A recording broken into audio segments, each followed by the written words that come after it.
Hey all, I'm Marie. Welcome to my channel. In this video, I'll take you through the process I use to create a live edge and resin cloth.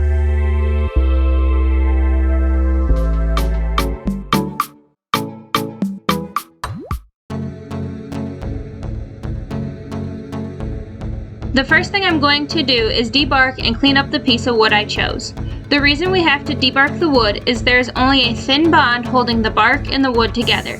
As the moisture level decreases during the drying process, this is one of the first parts to break down and usually makes the bark easy to fall off, as it did here. Pouring resin over the bark doesn't always fill the void and creates a weak point that may crack in time. Cleaning the decay out prevents it from floating out into the resin pore and allows the resin to soak into the wood and create a stronger bond.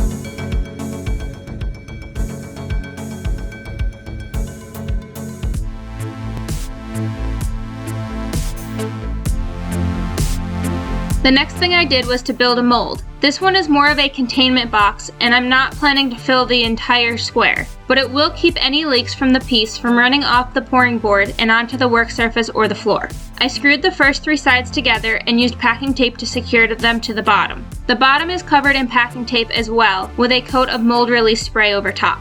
I then used silicone to stick the pieces in place. Silicone has a longer drying time than hot glue, so I was able to make sure the pieces were aligned correctly and level before securing the 4th side of the mold and letting it sit to dry overnight.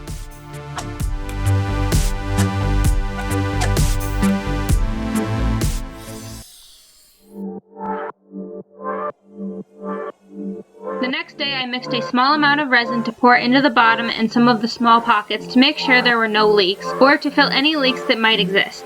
In this step, I try not to get resin on the sides of the pool to avoid sealing the edges where the resin won't soak in as well on the later pours.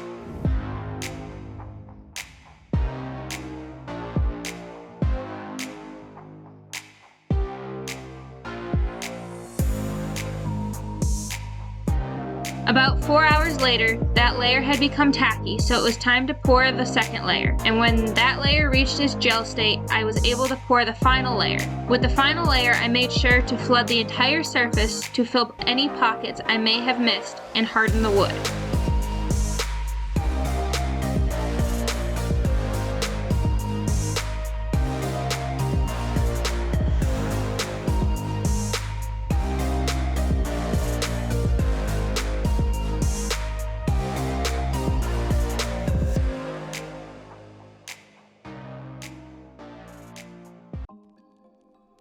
About 2 days later, the piece was fully cured, so I removed it from the mold. After pulling, hammering, and chiseling, the piece finally broke free of the board. But as you can see, it brought some of the board with it. With upgrading from hot glue to silicone, I think it might also be time to upgrade from tape-covered whiteboard to HDP plastic. So after some more prying to remove the remaining mold and tape, it was time to flatten the surface and remove the remaining silicone. To do this, I set up a guide jig for the router and set a 3/4 inch straight bit to a depth of about 1/8 of an inch to level the bottom surface. I then flipped the piece over, lowered the bit about another 1/8 of an inch, and did the same to the top.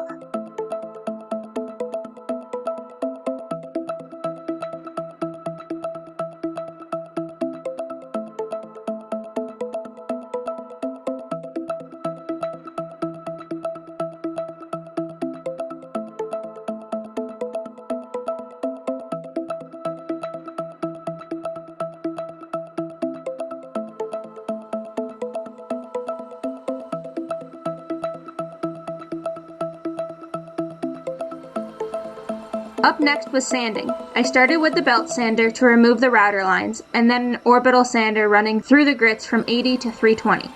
Then it was time to cut in the clock face.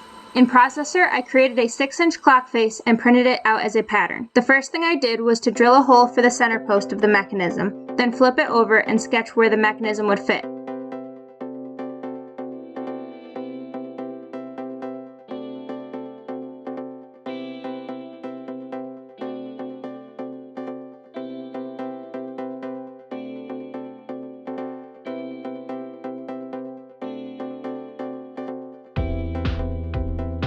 I used a 1/2 inch straight bit set at a 1/2 inch depth to route out the recess.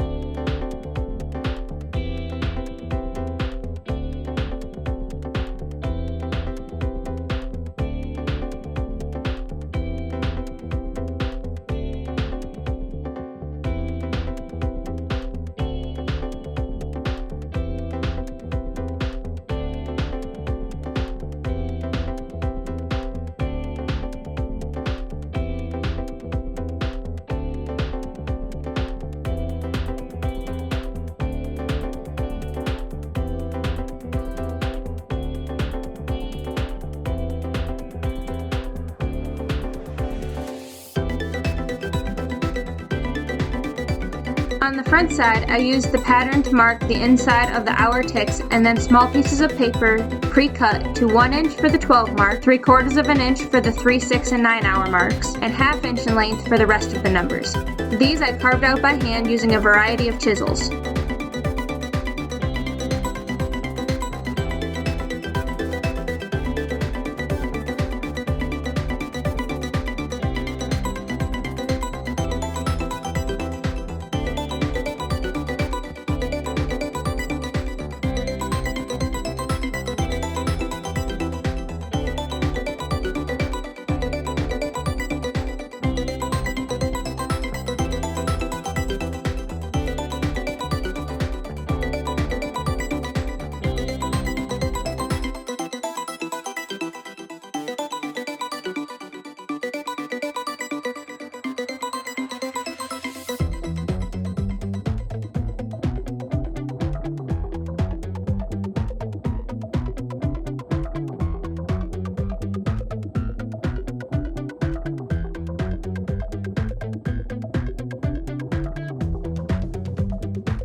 I backfilled these with tabletop resin tinted the same blue as was used in the main pool. With the excess resin, I filled any voids that were revealed during flattening.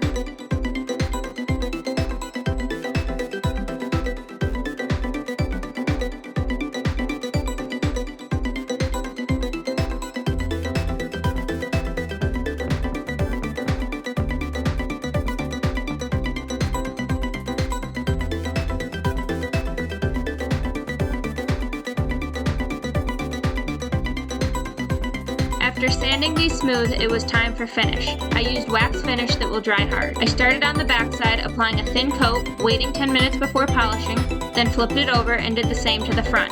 About 5 hours later, I repeated the process for a second coat. The last thing to do was to install the clock hardware, battery, and a hanger before taking some final pictures.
And here's our final clock. Let me know what you think in the comments below. Please like and subscribe. It helps more people see my projects and hopefully inspires you to try some of your own. Thanks for watching and have a great day.